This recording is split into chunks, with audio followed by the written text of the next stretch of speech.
नमस्कार दोस्तों, आज हम लोग बायोलॉजी के ऑब्जेक्टिव क्वेश्चन देखेंगे जिसमें जैव प्रक्रम से सारे प्रश्न जो आपके एग्जाम में पूछे जा सकते हैं उन सारे प्रश्नों को देखेंगे। चलिए तो हम लोगों का देखते हैं। पहला प्रश्न है, पौधों में बाष्पोत्सर्जन किस भाग में होता है? तो बाष्पोत्सर्जन हम लोग का पत्तियों से होता है। आपका आंसर क्या हो जाएगा?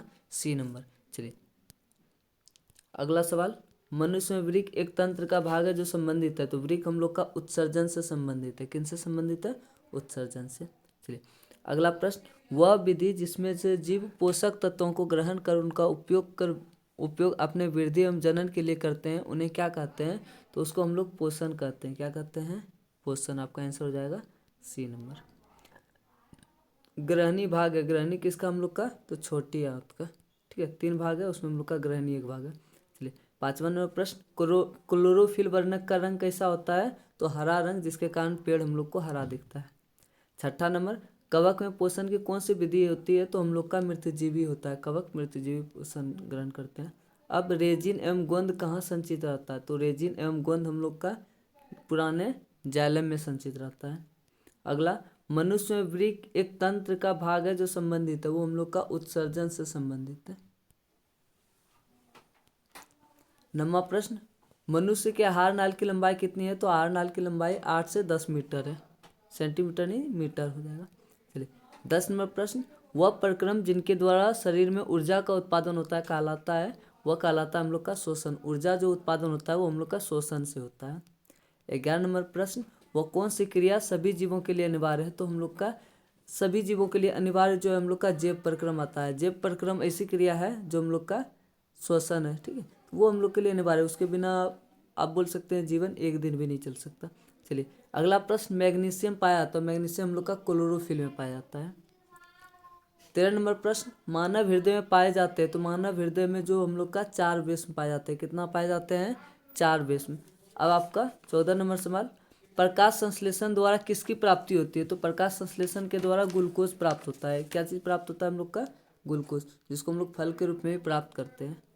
चलिए 15 नंबर प्रश्न, कोशिका झिल्ली किस प्रकार की झिल्ली है? तो ये अर्धपारगम है। ये कुछ भागों को जाने देता है जो हम लोग का कोशिका के लिए उपयोगी होता है, उसको पार होने देता है, अन्यथा नहीं, इसलिए अर्धपारगम हो जाएगा। दही के जमने में निम्नलिखित में कौन सी क्रिया होती है? तो हम लोग का किण्वन। और कौन सा पाया जाता है जीवाणु? तो लैक्टोबैसिल्स। 17 नंबर प्रश्न, जीवन की उपापचय क्रियाओं के संचालन के लिए निम्नलिखित में से क्या आवश्यक है? तो शरीरों को ऊर्जा, शरीर में वृद्धि और टूटे फूटे उत्तक, तीनों की जरूरत होती है, इसलिए इसका आंसर क्या आ जाएगा? D number. 18 नंबर, मानव में डायलिसिस थैली।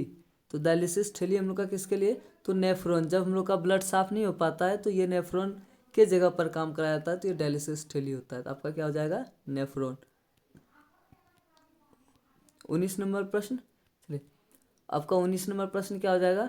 मत्स्य मतलब मछली का मुख्य श्वसन अंग क्या होता है? तो गिल्स, जिसके द्वारा वो पानी में सांस ले सकता है।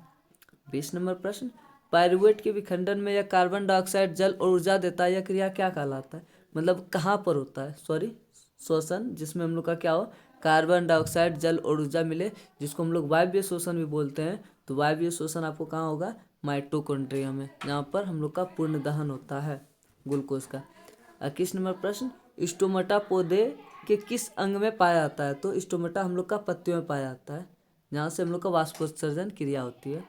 चलिए 22 नंबर क्वेश्चन, पाचन क्रिया कहाँ पूर्ण होती है? तो छोटी आंत में। कहाँ होती है हम लोग का पूर्ण? तो छोटी आंत में। चलिए अगला प्रश्न, अमाशय के अग्रभाग को क्या कहा जाता है? तो अमाशय के अग्रभाग को हम लोग का कार्डियक कहलाता है। क्या कहलाता है? कार्डियक। ठीक है, चलिए हम लोग अब देखते हैं अगला प्रश्न। चलिए छोटी आंतें भोजन के पाचन में निम्नलिखित में से किस रस की महत्वपूर्ण भूमिका होती है? तो छोटी आंत में हम लोग का अंततः जाके पूरा पाचन क्रिया जो है छोटी आंत में पूरा होती है। तो वहाँ पर हम लोग का पीत रस भी होता है, अग्नाशय रस भी होता है, आंत रस भी होता है, इसलिए इसका आंसर क्या हो जाएगा? इनमें से सभी। रक्त क्या है? तो रक्त हम लोग का एक उत्तक है। क्या हो जाएगा? उत्तक हो जाएगा। ठीक है, रक्त क्या है? एक उत्तक। आंसर बी हो जाएगा। रक्षी कोशिका पाए जाते हैं। तो रक्षी कोशिका हम लोग का पाए तो तना में भी जाते हैं, लेकिन हम लोग यहाँ पर किसकी बात कर रहे हैं? तो पत्तियों में। कहाँ पाया जाएगा? आपको ऐसा ऑप्शन रहेगा तो आप कहाँ मारेंगे? पत्तियों में। चलिए 27 नंबर, इथेनॉल एल्कोहल किस प्रकार के शोषण से बनता है? तो अवायवीय शोषण से होता है। जब ऑक्सीजन पूरा नहीं मिल पाता है तो वहाँ पर जो बनता है हम लोग का क्या बनता है? अवायवीय शोषण। चलिए अगला क्वेश्चन, मनुष्य के सांस लेने और छोड़ने की क्रिया को क्या कहते हैं? तो श्वसन। क्या कहते हैं? श्वसन। लेने छोड़ने का दोनों के सम्मिलित रूप को ही श्वसन कहते हैं। ऑक्सीजन का आना और कार्बन डाइऑक्साइड का निकलना। अगला प्रश्न, रक्त में आयरन की कमी से होने वाला एक रोग क्या है? तो एनीमिया। क्या होगा आपका आंसर? एनीमिया। 30 नंबर क्वेश्चन, पादप में जाइलम उत्तर है मतलब उत्तरदायी है। तो जाइलम क्या करता है पौधे में? तो जाइलम उत्तक जव से जल, तो क्या करेगा? जल का वहन करता है और खनिज लवण का। चलिए 31 नंबर प्रश्न, कूटपाद किसमें पाया जाता है? तो कूटपाद हम लोग को अमीबा में पाया जाता है। 32 नंबर क्वेश्चन, स्टोमाटा पौधे के किस अंग में पाया जाता है? तो स्टोमाटा हम लोग का पत्तियों में पाया जाता है। चलिए 33 नंबर प्रश्न, मानव हृदय का औसत प्रसंकुचन जो हम लोग का दाब होता है वो कितना होता है? 120 mm Hg पारा, और हम लोग का संकुचन 80 mm। तो 120 और ये 80 होता है। चलिए तो आपका आंसर इसमें क्या होगा? प्रसंकुचन। तो हम लोग का हो जाएगा 120 mm। चलिए अगला प्रश्न, इनमें कौन प्रकाश संश्लेषी अंगक है? तो अंगक हम लोग का क्या होगा? हरित लवक। अंग कौन है? तो अंग हम लोग का प्रकाशलेषी अंग पत्ती है, अंगक हरित लवक है। 35 नंबर क्वेश्चन, स्वपोषी पोषण के लिए आवश्यक है? तो हम लोग का क्लोरोफिल आवश्यक है, कार्बन डाइऑक्साइड, जल और सूर्य का प्रकाश। इसलिए इसका आंसर क्या हो जाएगा? D number. तो स्वपोषी पोषण के लिए हम लोग का उपयुक्त सभी जरूरी है। 36 नंबर, जठर ग्रंथियाँ कहाँ पाई जाती है? तो जठर ग्रंथियाँ हम लोग का अमाशय में पाया जाता है। कहाँ पर पाया जाता है? अमाशय। आपका आंसर डी हो जाएगा। खुला परिसंचरण तंत्र किस में पाया जाता है? तो मनुष्य, घोड़ा और ऊंट में तो नहीं पाया जाता है। तो इसका आंसर क्या हो जाएगा? B number, cockroach. 38 नंबर, प्रकाश संश्लेषण होता है। तो प्रकाश संश्लेषण केवल और केवल दिन में होता है, इसीलिए पौधे सुबह के टाइम में आपका कार्बन डाइऑक्साइड लेता है और बहुत ज़्यादा मात्रा में क्या छोड़ता है? तो ऑक्सीजन। लेकिन रात में वो क्या करता है? ऑक्सीजन नहीं छोड़ता है, जिसके कारण पेड़ के नीचे हम लोग को नहीं सोना चाहिए। तो इसका आंसर क्या हो जाएगा? हम लोग का प्रकाश संश्लेषण दिन में होता है। पादप में फ्लोएम मतलब संवाहक होता है। तो फ्लोएम क्या काम करता है? तो भोजन को लेके जाता है। ठीक है। चलिए 40 नंबर क्वेश्चन, वृक्क के संरचनात्मक एवं क्रियात्मक इकाई। वृक्क का सबसे जो छोटा छोटा होता है वो हम लोग का क्या होता है? नेफ्रॉन। ठीक है। नेफ्रॉन में हम लोग का जो है वृक्क में 10 लाख से ज़्यादा नेफ्रॉन होते हैं। अगला प्रश्न 31 नंबर, मनुष्य के शरीर की सबसे बड़ी ग्रंथि क्या है? तो आपका यकृत। क्या होगा? यकृत। 42 नंबर प्रश्न, स्वपोषी पोषण के लिए आवश्यक है। तो स्वपोषी पोषण के लिए स्वपोषी पोषण के लिए क्या आवश्यक नहीं है? तो स्वपोषी पोषण के लिए ऑक्सीजन आवश्यक नहीं है। तो आपका आंसर क्या हो जाएगा? ए नंबर, ऑक्सीजन इसको जरूरत नहीं पड़ता है, जबकि क्लोरोफिल, सूर्य प्रकाश और जल तीनों की जरूरत पड़ती है। 43 नंबर प्रश्न, निम्नलिखित में कौन सजीव के मुख्य लक्षण है? तो सजीव के मुख्य लक्षण हम लोग का स्थानांतरण मतलब परिवहन भी होता है, एक जगह से दूसरे जगह जाना, श्वसन भी होता है और प्रकाश संश्लेषण भी होता है। इसलिए इसका आंसर क्या हो जाएगा? D number.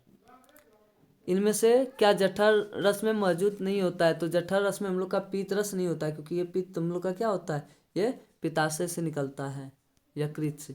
चलिए 45 नंबर क्वेश्चन, पैरामीशियम में भोजन का अंतर्ग्रहण किससे होता है? तो हम लोग का सिलिया के द्वारा। सिलिया एक बाल जैसी रचना होती है, जबकि अमीबा में किसके द्वारा होता है? कूटपाद के द्वारा। लेकिन हम लोग का पैरामीशियम में हम लोग का सिलिया के द्वारा होता है।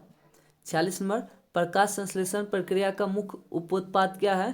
तो हम लोग का प्रकाश संश्लेषण क्रिया का मुख्य उपोत्पाद ऑक्सीजन है। हम लोग का क्या हो जाएगा? ऑक्सीजन। ठीक है। चलिए अगला प्रश्न, मानव में घ्राण क्षेत्र उपस्थित होता है। तो मानव में घ्राण क्षेत्र हम लोग का नाक में उपस्थित होता है। किस में होता है? नाक, जिससे सूंघने की क्षमता होती है। तो सबसे हम लोग का बड़ा घ्राण क्षेत्र आप बोलिएगा तो किनका होता है? तो कुत्ता का। अगला प्रश्न, वायवीय शोषण होता है। तो वायवीय शोषण हम लोग का माइटोकॉन्ड्रिया में, और वायवीय शोषण का होता है कोशिका द्रव्य में। वायवीय शोषण हम लोग का माइटोकॉन्ड्रिया में होता है। 49 नंबर, रक्त का थक्का बनाने में सहायक होता है। तो रक्त का थक्का हम लोग का रक्त बिंबाणु बनाता है। कौन बनाता है? बिंबाणु, प्लेटलेट्स जिसको बोलते हैं। 50 नंबर क्वेश्चन, मनुष्य के मुख गुहा में कितने जोड़े लार ग्रंथि होते हैं? तो हम लोग का 3 जोड़े। आंसर क्या होगा? 3 जोड़े लार ग्रंथि होती है। तो आज हम लोग यहीं पर खत्म करते हैं, अगला हम लोग फिर लेके आएंगे। चलिए, जय हिंद, जय भारत।